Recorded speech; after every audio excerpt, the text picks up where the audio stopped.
As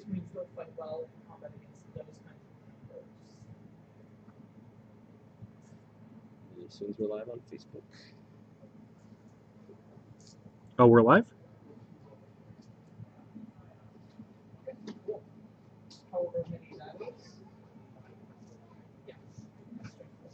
We're almost live on Facebook and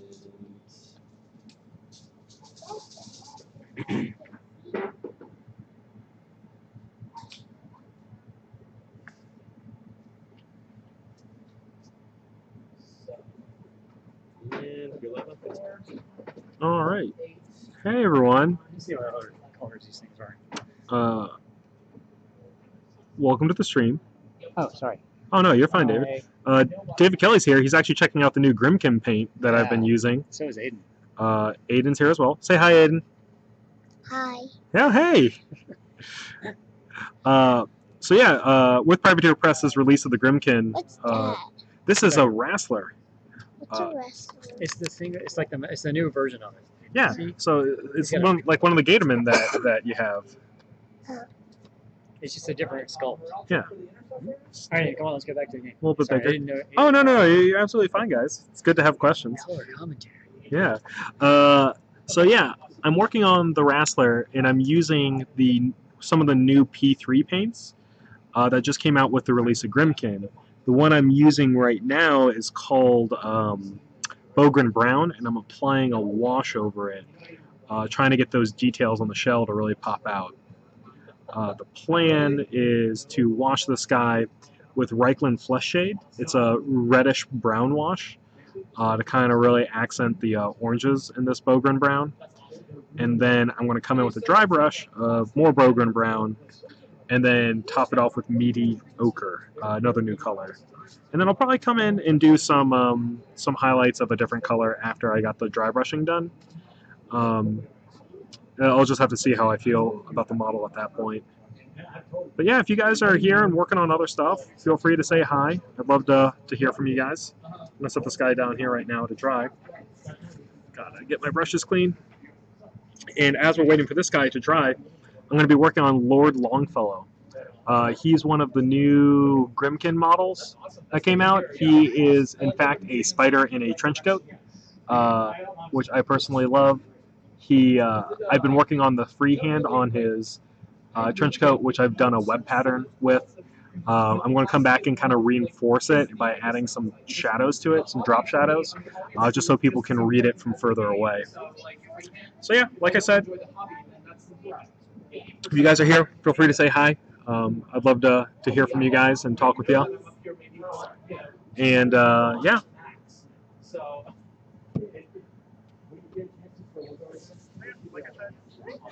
So forgive the little bit of feedback. Cool. All right, yeah. Like I said, drop a line, guys. I'm gonna move this guy to the side so he can dry in peace. And I'm gonna pull Lord Longfellow out. So hopefully at this angle you can kind of see the web patterns that I started on him. Might be a little bit difficult. Just because of how light it is. So that's one of the reasons why I'm coming in with the drop shadows. Hey Ross! Glad to see you're here. So it's made with Menoth White highlight, the webs, so obviously they're going to appear very light. So I'm going to come in with a very dark color, like Arbor Umber. Not quite a black, but a very dark brown to kind of do these drop highlights. Now, when you're doing freehand at all, you want to make sure the paint is very thin and there's not a whole lot on your brush while you're working with it. So, and you want to keep it consistent. Keep your light source always, always, always consistent. This paint is actually a little bit on too thick side to do proper freehand, so I'm going to add a little bit of water to it. I'm going to pull it into its own separate cup and hopefully thin it out. Hopefully you guys can see this. Showcase that one. Get a nice thin consistency with it. Because you want it to flow from the brush without a problem. and still appear. So you don't want to like thin it down to a wash because that won't be any good for freehanding, but you don't want it to be like straight out of the pot thick. I already thought I pre-thinned this, but it wasn't thin enough. So I'm going to go ahead and come back and try this again.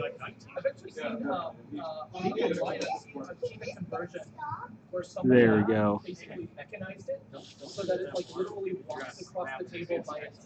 So I'm coming in and I'm doing the drop shadow on the bottom of each strand of web, not going over anything that I previously did before.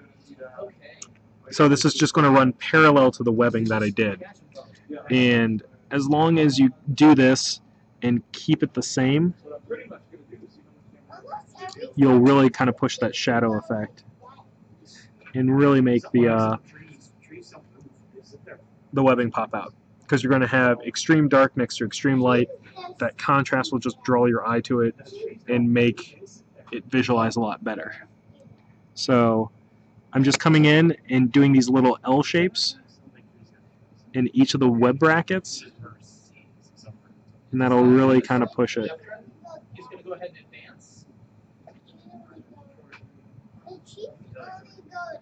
So your lighting's consistent. Your eye will naturally believe that this is dropping shadow. I will be working on David's Crimson Fist Sergeant, I think, a little later today. Brother Steve would very much like that. It's not an Ultramarine like him, but he at least won't call me a filthy heretic. I don't think Brother Steve would approve of a spider in a trench coat, but, you know, I haven't asked him personally. I kind of don't want to ask him because, you know, I like my body bolter hole free.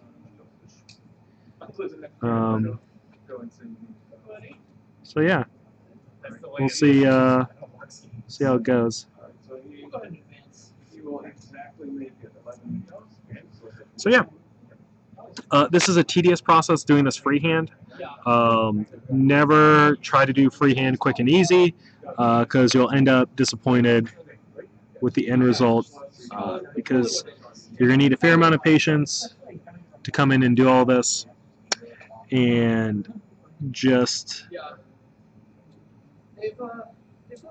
understand that and do that. We've got some new beers. Yeah, we do have some new beers. That looks so. Wexford. Yeah, Jon Caspian is showing off the new Wexford beer that we have. That is actually from David's hometown of Wexford, and it's also where Jon Caspian's family came from as well, way back when. So it's a bit of a double feature for some hometown ale. It's a good beer, and it'll make David happy if he sees you drinking it. Support his homeland.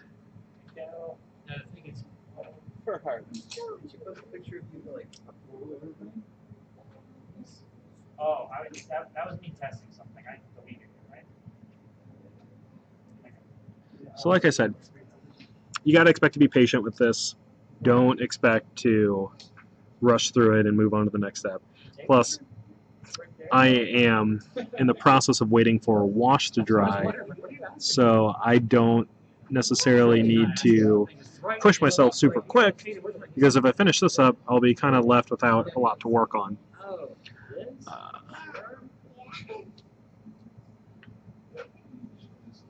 So yeah, has anyone tried freehanding before?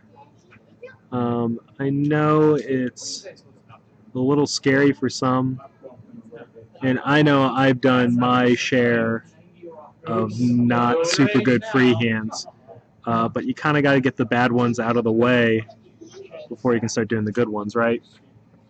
So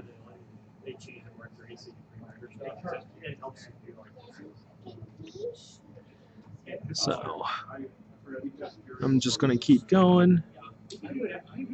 Do a drop shadow under each one of these little web guys.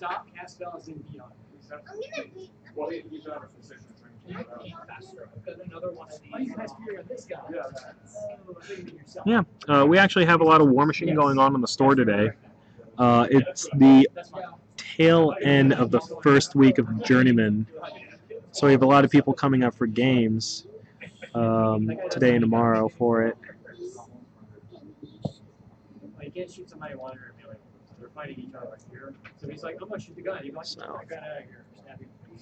He's not gonna. Yeah. You can't get out because weapons are Just slow and steady on this. Keep focus. Don't get frustrated. Things I keep saying in my head to make sure that I make these lines as pristine as possible. You don't need to point at things like this. And don't ruin this model that I've already spent a little bit of time on. I'm really enjoying painting these Grimkin guys. If you haven't seen them, they're very much Grimm fairy tale inspired, as you could probably figure out with the name. But all the varieties and textures and like even the themes of the characters are super different. Like this guy is a masquerade spider, so he is a spider in a human trench coat with a masquerade mask.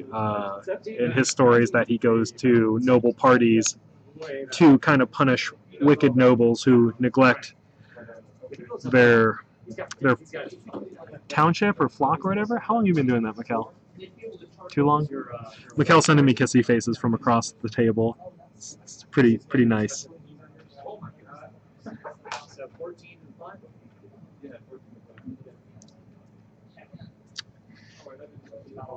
So yeah, I'm just coming in to reinforce these lines, make all the freehand that I did earlier pop a little more, and hopefully not ruin it, which is always the goal. Keep the stuff you do great, and hope I don't ruin it.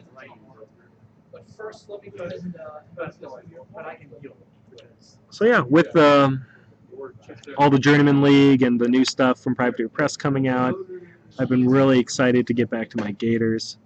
I'm doing this Grimkin stuff as a joint project with my good friend Mark, who is painting the other Grimkin, and we're going to get a nicely painted army together. I use a lot of different brush sizes. Right now I'm using the fine detail brush from Games Workshop, which I think is either like a 0, maybe a 2 in normal brush sizes. I think it just kind of, it might even be something a little different than that, but I think that's the Colossus equivalent. But I'll fluctuate a lot on what I'll use. It really depends on the job I'm doing and the control I need. So I think I was using like a pretty large brush earlier to paint the ropes on the Wrestler, and I was just able to control it well enough to where I didn't really have to worry about the size of it. So yeah, generally I recommend picking a brush with a fairly thin tip and something that you can keep the point on. So like a lot of the hobby brushes that you'll buy, they don't have the lasting power. They won't hold their brush point very well. And so when you find one that does do that, keep it and run with it. I'm using a fairly fine brush because this is a small model and I want the pattern done well. I already kind of messed up the bottom part of his trench coat right here, and I'll have to come back in with that white to kind of go over some lines to reinforce it. Yeah. Thanks, Aiden. Yeah.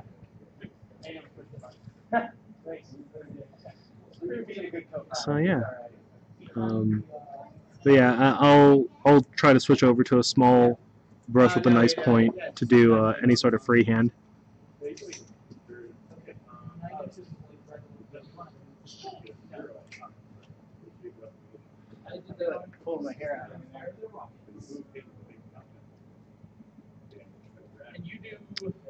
But yeah, so this step actually isn't as taking as long as I initially thought, which is fantastic.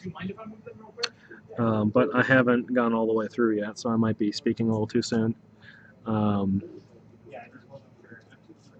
at those brush skills. Don't sneeze. It's been raining a lot, so my allergies aren't super bad, so hopefully I won't have to sneeze. So, yeah, with the bit of the umber on it, the web pattern becomes much more readable from further away, where before you kind of had to hold the model up to your face to see it properly. Now, not so much. Which to me is the goal. I paint more for tabletops than necessarily like competitions and things like that. So I much more appreciate being able to see something clearly from a tabletop level than necessarily like a competition level. And that's actually a big deal, like painting for competition versus painting for tabletop. Competition minis look great on the table, but generally you put so much time and detail into them that you don't really want to take the chance of ruining them. So I like painting for the tabletop just with the high detail, but still with the expectancy to whatever detail I put in eventually chip or wear or potentially get damaged in some way. Just kind of accept the natural reality of the brutal life of a mini. So yeah, coming in, reinforcing the webbing on the top part of his trench coat, which is pretty cool. The concept of this model is really neat. A lot of people are caught off guard that he's not like a spidery humanoid in a trench coat. He is literally just a giant spider in a trench coat. If you ever watched like Chicken Boo on Animaniacs, who's just like a huge chicken who disguised himself as a human. There's always like one guy who kind of like figured it out and went crazy because of it. This is kind of what this character reminds me of. So as soon as I'm done with this step, I'm going to come back in and finish up the purple trim that I'm doing. So the trim on the jacket's going to be this like purple going up to a magenta. The boots will be the same with the hat. It's just a nice contrasting color to this yellow coat that I ended up making.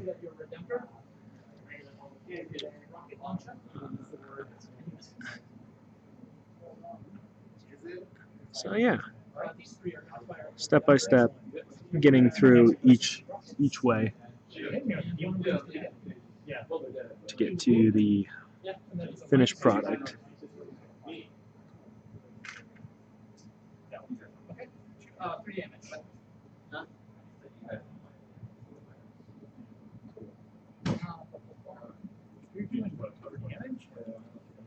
Yeah, I've been enjoying painting these guys, and it's really let me kind of do new things that I haven't necessarily done on Gatormen.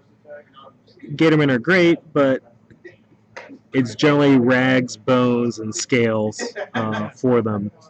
And I do some mods and things like that on them to kind of differentiate the style of paint I do for them. But when you do like one faction, they're usually limited to like a particular theme or style. So yeah, we got him worked on. I'm gonna let that sit for a second, and then I don't know if the wash is dried yet on the Wrestler. Looks like it's still drying a little bit, so I'm gonna come in and start painting the trim on Lord Longfellow. And I'll be using P3's Beaten Purple. It's kind of like a mid-tone between like the Gene Sealer Purple and Nagaroth Night for Games Workshop. It's kind of a good rich purple. So I really like working with that.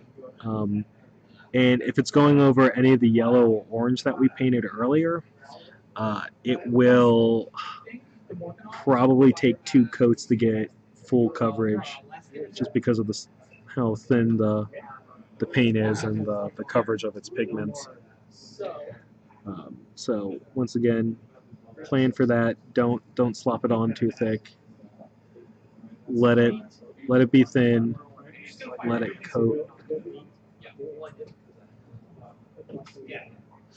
and go from there. Hope everyone else is painting or doing something creative.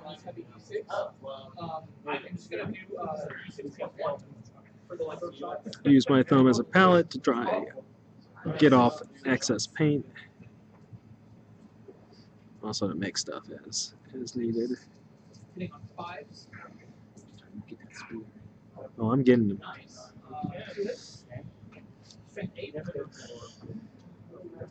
So yeah, he's going to be a fairly bright and eccentric spider, but I feel like having a bright, colorful costume for like a masquerade you're attending works out pretty well.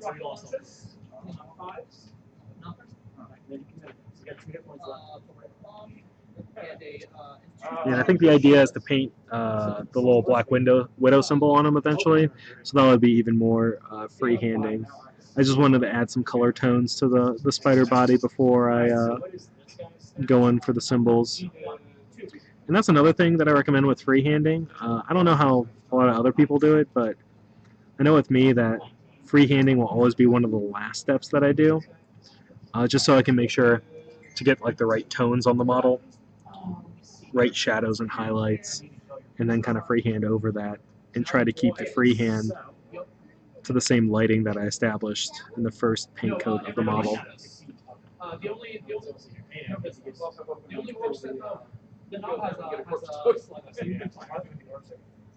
So yeah, it's one of those things where this is a pretty cool model, and I'm excited to spend a fair amount of time with them, make it look cool. Mark's been working on our skin and moans, and he's doing this like nice kind of like dead blue flesh skin tone on it with like some reddish orange muscles underneath. Really contrasty.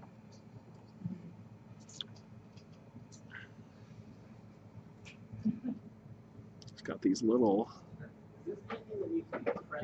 doohickey things on the shoulders.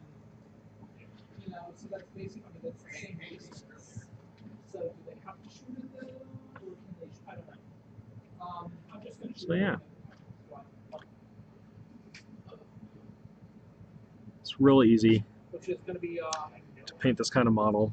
He's got a lot of detail on him, but nothing's kind of like annoyingly overlapped, so it kind of flows together super nice.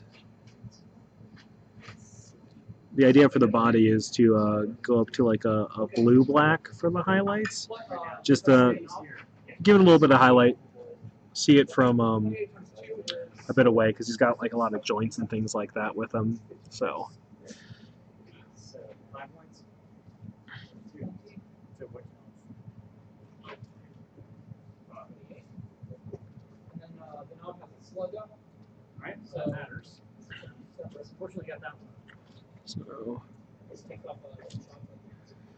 coming in, keep checking areas of the model that you might have missed with like a base coat or something like that. Check the edges, especially if you're doing something like the trim on a coat. You want to try to be as thorough as possible.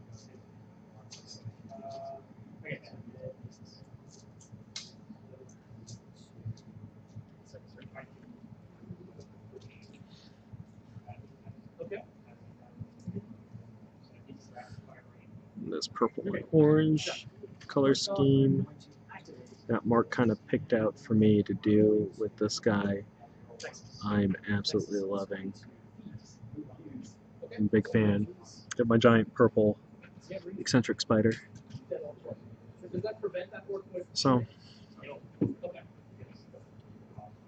kind of excited to get done. So I'm gonna move you touches. Yeah, if you guys have any questions about your models or any of the techniques I'm using, I'm happy to help answer questions or talk about whatever you guys want. So I get 1, 2 hit points. So the record. So the next step after this will be Murderous Magenta to kind of highlight the purple. And I might do a 50-50 purple magenta mix. It just kind of depends on how it shows up on the model. Magenta's already thin in itself, so I might just be able to get that effect by doing some thin layers. Multiple thin coats. Said a lot because it's true.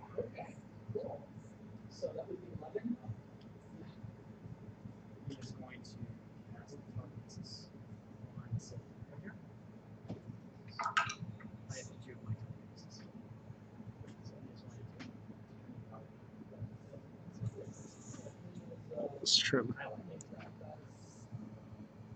You know, Poncho, I was actually just talking about painting your Doom Reavers earlier today. They're getting a new theme for us called Wolves of Winter. So I was reminiscing to the staff about how I had to paint about 40 Doom Reavers in a weekend so you could play in that tournament.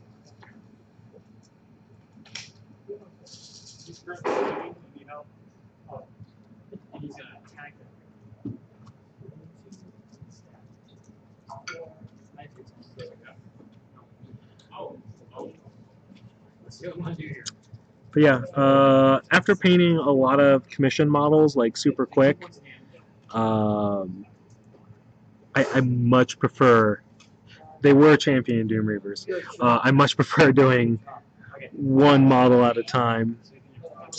It's kind of like a little bit of bandaging in the back. Hopefully get that. So this purple kind of comes off as a glaze sometimes, just because of how thin it is. So it's a good way for me to be able to like pick out details with the first pass.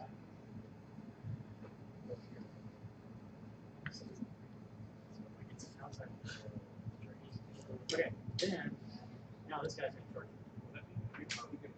It's a it's a play. Okay. But yes. Otherwise, what would we do it? Yeah. That's what for this turn. Let's get that. It's already done. Yeah. I'm actually kind of scared when I was like, Painting up all this trim pretty quick. M&M's and that do not mix. You guys might have heard it here first, but Wexford Ale and chocolate M&Ms do not mix together. let's start with the easy one, the morning on. In charge here. I'm drinking this new Blood Orange IPA that we just got into the store. It is pretty awesome. I normally like my beers on the sour side. This one's pretty bitter, but that like kind of citrus taste from the Blood Orange, it's really good.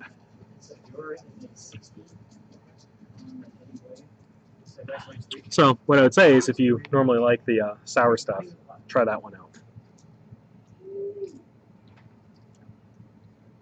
All right, time to start painting the boots. The boots are going to be purple too. I'm going to move over to a larger brush because it's a much larger area that I don't need to worry about as much.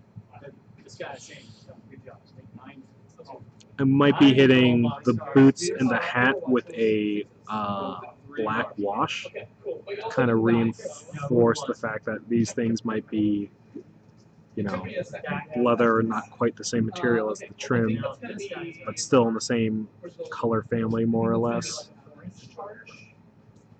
So.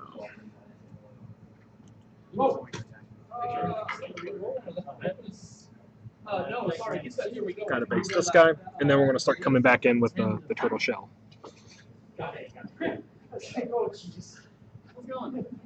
My heart will. Second time. Sure. If you go that way, I'll go that way. Okay. All right. See, going for him, I would need 10 to hit. That's why I was like, No, that would be bad. I was victorious so much. I came back from the game. Oh man. But yeah. All right. You're out of the way to get back on the gun. If this guy were dead, this guy would A little bit more purple I was hoping. in a couple of key spots. Hopefully not going to You'll almost kill both. hit any of the stuff that I've already painted. Yeah, because I needed both of them. Because I don't have my gloves. So yeah, you don't have your stuff, and I don't have my gloves. And then after this, I'm going to come in and start doing some dry brushing on the shell that I put on my wrestler. Okay.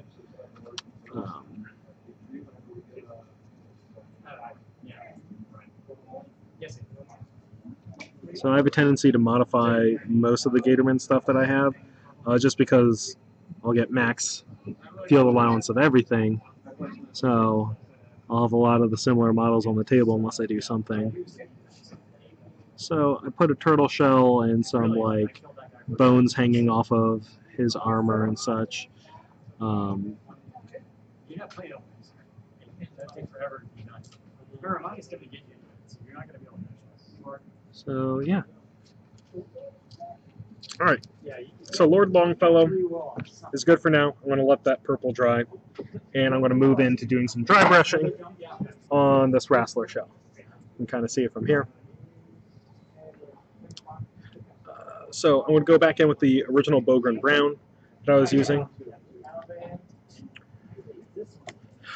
Get yourself a dry brush.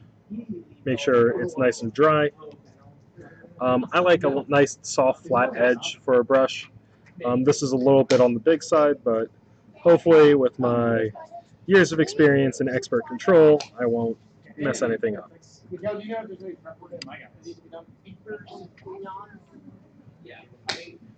So this is the original color that I based the model with. So a lot of it will be kind of clearing up things that I did with the first layer. So it may not be that recognizable at first. And after this step, I'm going to come in with the next kind of highlight for it. And then kind of start highlighting from there. I'm going to move more to a bone color from here. Looking great. So yeah, while you guys are dry brushing, make sure your bristles are clean, your brush is soft and dry. Having a wet dry brush can lead to several problems, to say the least. And basically you'll kind of drag paint around and smudge it. Daniel asks what brush size. I already answered him. So this is the large or medium dry brush. This is a large base brush from Games Workshop. I like using it as a dry brush because it's soft and has a nice flat edge. Dry brushing is a little bit messy, so make sure that it's not necessarily the last step you're doing, because you're going to have to come in and kind of clean things up. So I'm moving into P3's, one of P3's newest colors, one of my personal favorites of the new line. It's called Meaty Ochre, which I just like the name for. So this shell's going to start kind of looking a little pumpkin-y, and what that means is I'm probably going to come in with another wash at some point, especially before I finish the model, just to kind of tone some of it down. But once again, I'm targeting kind of like the highest peaks, things around the edges of the shell, all that sort of stuff. And then I'm going to probably come in with a glaze. I'll probably mix something up of the Umbral Umber and the Bogren as a glaze to kind of come in and reinforce the bottom parts of the shell to kind of make the texture pop. And after that, I'll probably come in and do a little bit of freehand, or maybe not necessarily freehand, but start tracing the highlights on the top portion of the shell. So drop a Bogan Brown into the Umbral Umber that we had before, and then a little bit more Umbral. These are strength 8. We can totally do that. Now is not the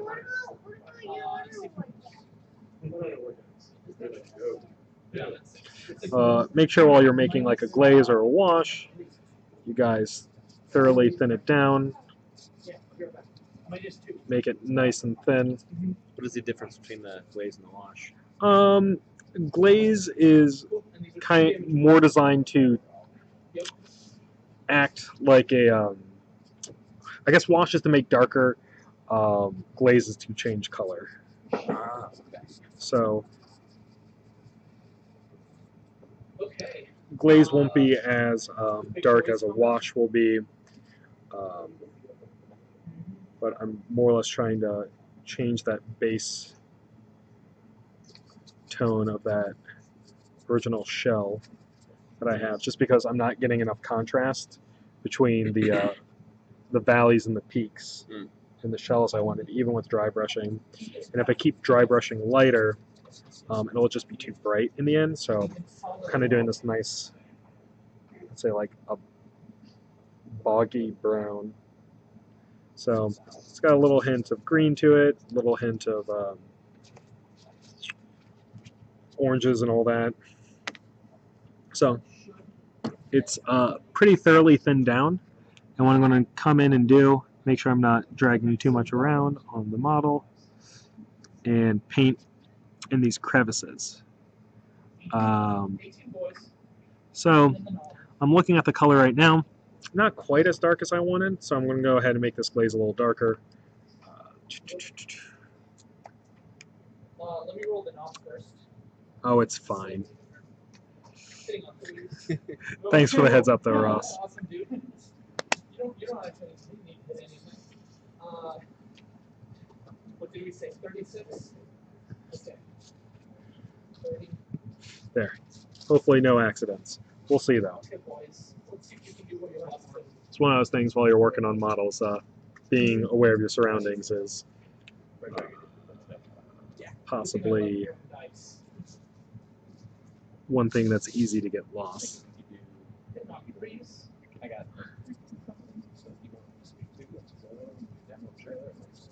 So yeah, mixing a little bit more of this darker paint in there to get the glaze to where I want it. So yeah, this looks like a much better color.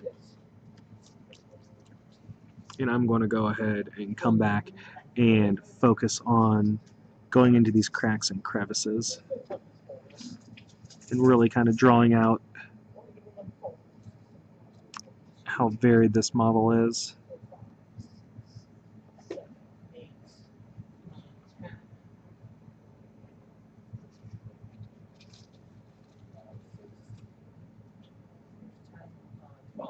So yeah, it's one of the things that I really like to do while I'm working is have several things going on at once. I find that if I'm working on one model and I get to a step where I need to take a break, I don't come back.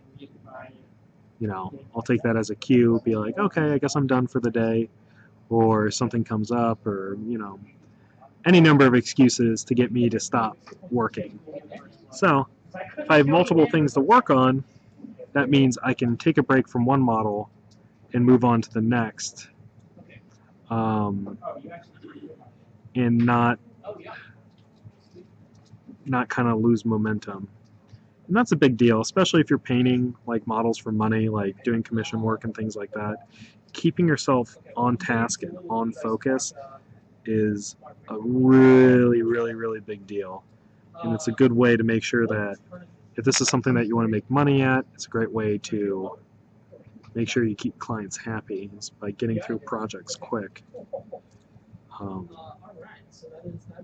I'm almost positive if you start taking commissions and doing all that sort of stuff, first thing your clients will tell you is, oh, hey, I had this great painter, but he takes too long.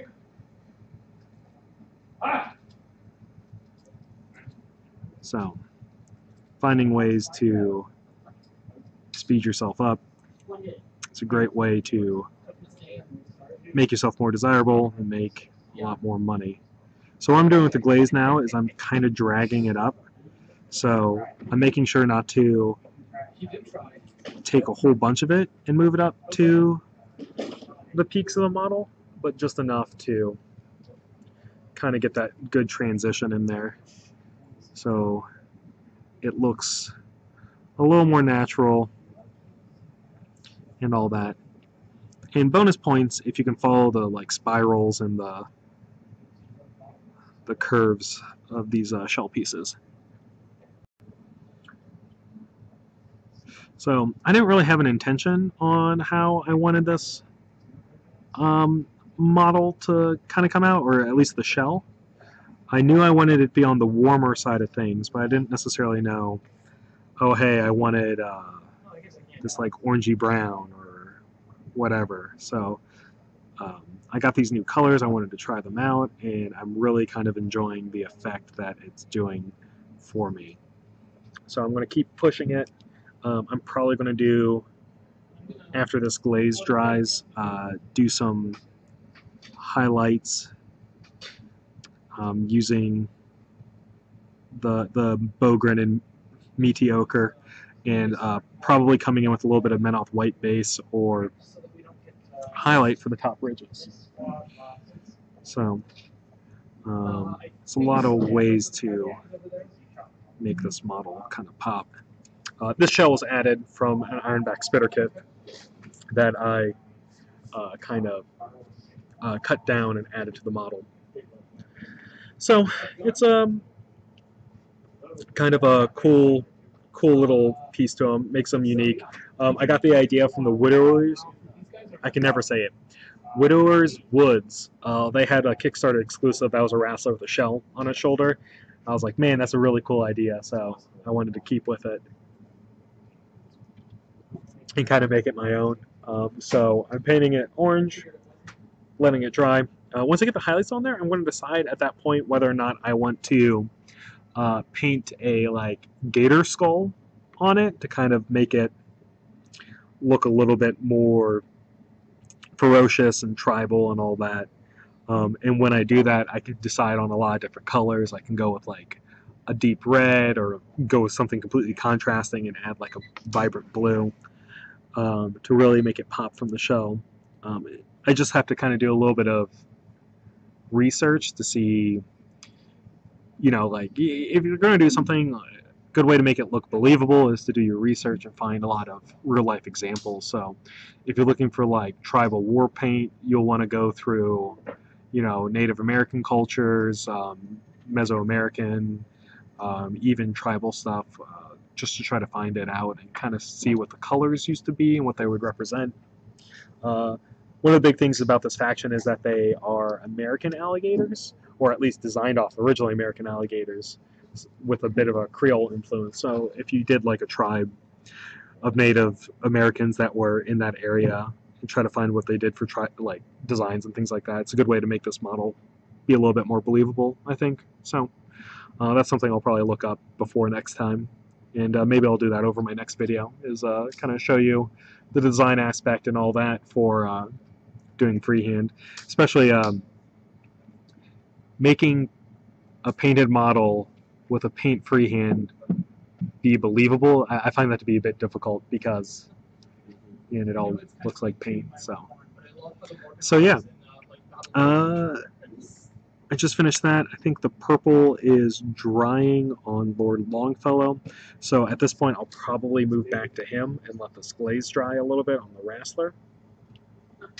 So I'm going to go back to my smaller brush, make sure the point's nice, because it's a tasty brush.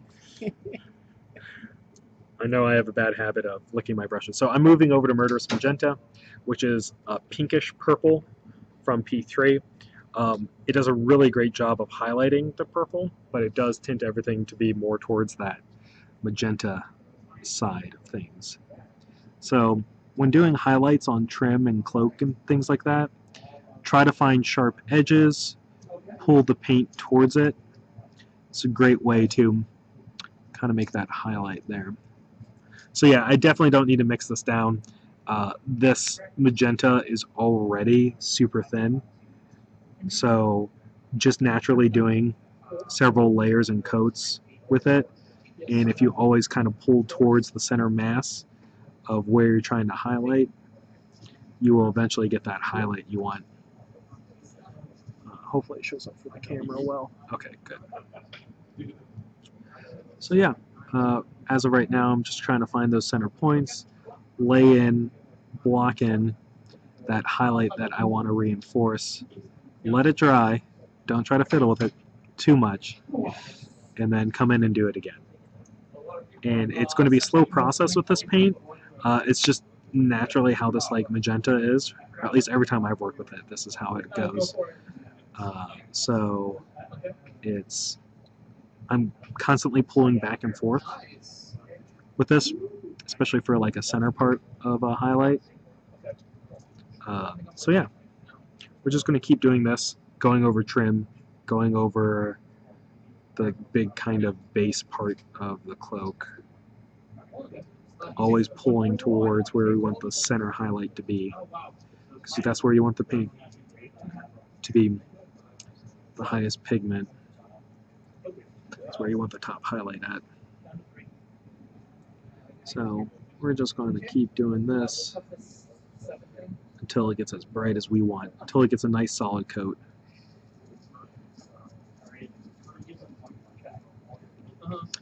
Oh my god, we have like several Florida people watching. So excited to see. Well, I guess Adam, you're not Florida anymore, right? You're moved off to wherever.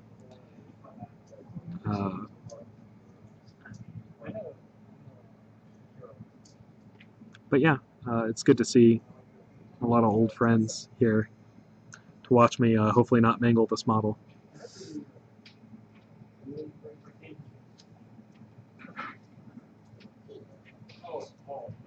So this is definitely something that you need to be patient with, the Murderous Magenta.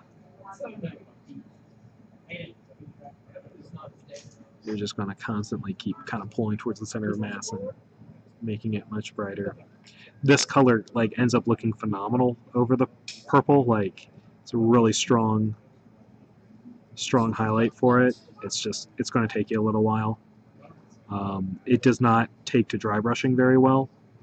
The Murderous Magenta, a lot of the P3 paints don't do dry brushing super well, unless they're a thicker paint. It's just kind of how their paint is. It's super thin and it's really great for layering stuff and building up highlights and all that, but it's got its downside in the fact that you can't do some other techniques with it. So yeah, I'm gonna keep working on this. Keep kind of pulling the highlight up. It's looking great, contrasting with the yellows and the oranges, and the cloak, you know, will eventually contrast with the blacks and the skin tone of the spider.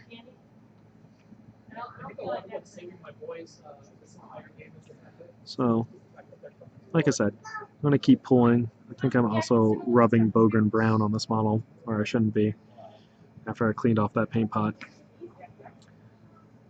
But you know.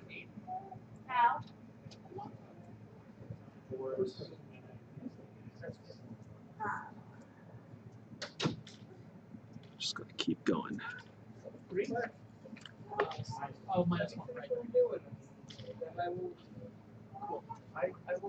Hopefully you guys don't hear me blowing on the model. I'm trying to get a layer to dry.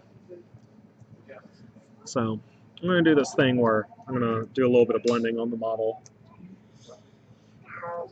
We're going to use Cardinal Pink, which is a pretty stark highlight from what we were doing with the magenta.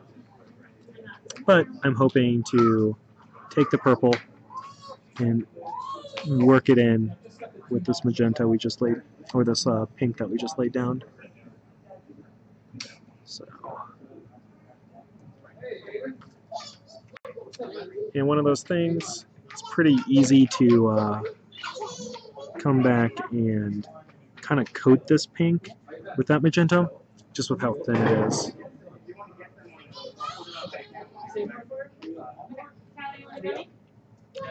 So,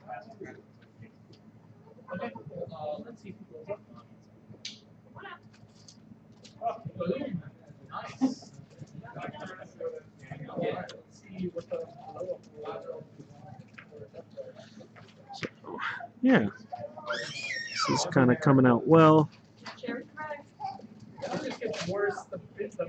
And remember, you can always kind of come back and work with it, introduce more pigment or color, model as you need it, always moving towards your center mass. And make sure not to overwork it. I noticed that I'm starting to pull the paint I recently put down in a direction that I wasn't enjoying, so I'm going to go ahead and move to the next section of the model and go from there.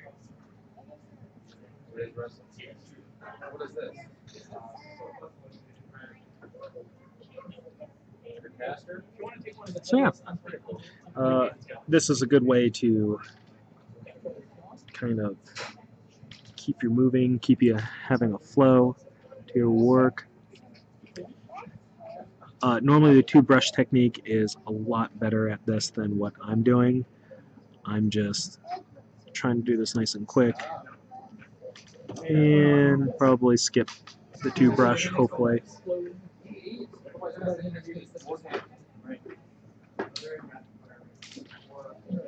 So I'm going to layer a pretty bright highlight, and then you're going to come back with this magenta and kind of use that magenta to work it in.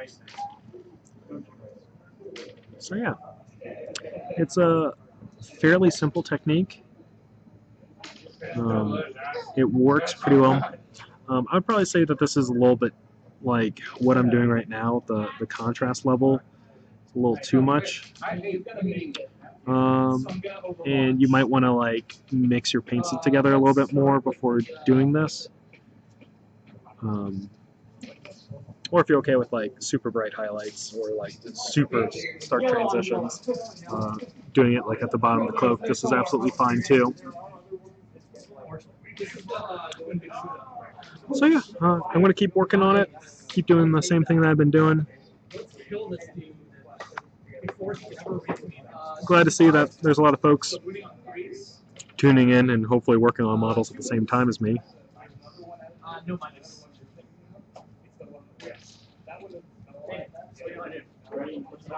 If Adam Stewart is still watching, I hope he's painting Grimkin too, just like me.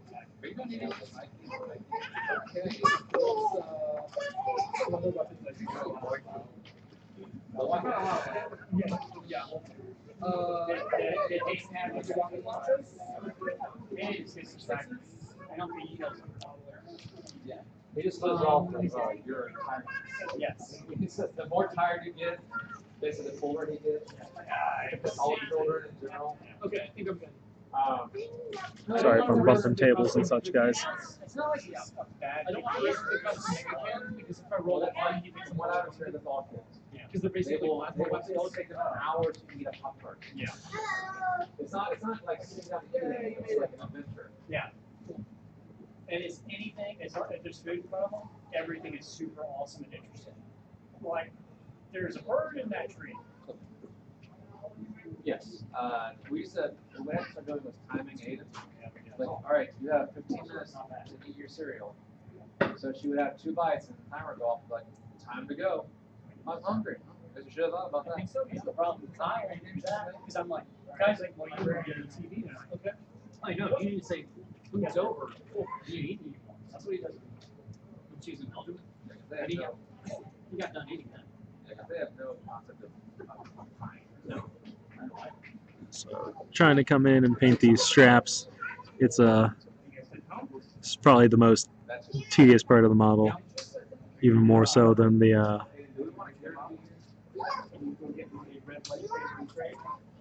highlights of the model. No, we're not. You're never getting. Oh, Akira, did you want to join me on the painting stream? Akira, come down here. Look at my Lord Longfellow. He's playing the King of Nothing. He's like, yeah, look at my castle with this giant Juno. I'm like, let's freak. So Akira's also working on Grimkin. So I did some spooky He's freehand. Spider-Man. Yeah, he's just doing all the whip. The whip action. Yeah. I hope it's Tom Holland. Oh, He looks like he's literally an advertisement for the fruitiest Pop-Tarts you could possibly buy. delicious. It's delicious. I hope it's maple bacon. It's maple bacon. Maple Pop-Tarts? bacon, Have you never maple had bacon, bourbon What? Pop Tarts. Yeah, What? that's a thing. It was a limited leaving. edition thing. Maple bacon. This planet. Maybe they'll have. I don't want to live Pop-Tarts. here anymore. So both Poncho and Adam Stewart were watching me stream earlier. Oh, Yeah, the Florida crew, or I Adam guess Stewart's California though. Yeah, Poncho? yeah. Don't you remember Poncho? He Does he wear a poncho? no, he's from Minnesota. He has a thick Minnesota accent. I'm not kidding. I'm not making up this fictional human being. He's a real human being. He seemed I've out been of to place 3 from what I know. Crucibles. I Yeah, think. No, I've been to 4 Crucibles. he's been in everyone. He doesn't play. He's got a It's a lazy catch. Yes. I was trying to do that without that. Welcome Akira and Jesse to the stream. I mean, it's not saying it's a bad thing. It's just No. a way No, to distinguish no, someone. no. You know? No judgment here. But he's a nice Sometimes guy. I get lazy all over. You know, not just my eyes. You know, I just lay around all day. The dream. All right, thanks for stopping by, guys.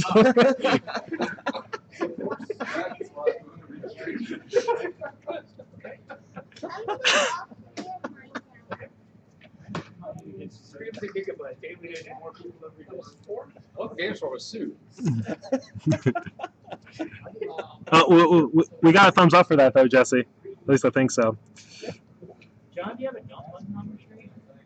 Yes. Yes, we do. I just didn't want to press it. I'm just glad he got my cue.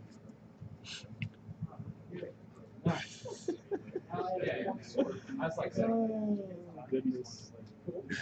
So I want to keep working on the trim on this guy's coat for a little bit, and then that'll probably wrap it up for today's stream. I think we started a little early, too. Yep.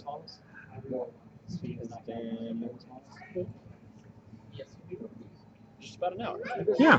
So thank you guys very much for tuning in. I appreciate you guys watching. Got the Wrestler shell almost done. He just needs a little bit of highlighting. And we got the freehand on his cloak mostly done as well. And then we started on the trim, the highlights. So yeah, it was a pretty productive stream. I really appreciate everyone coming by and watching. And we'll see you guys next time.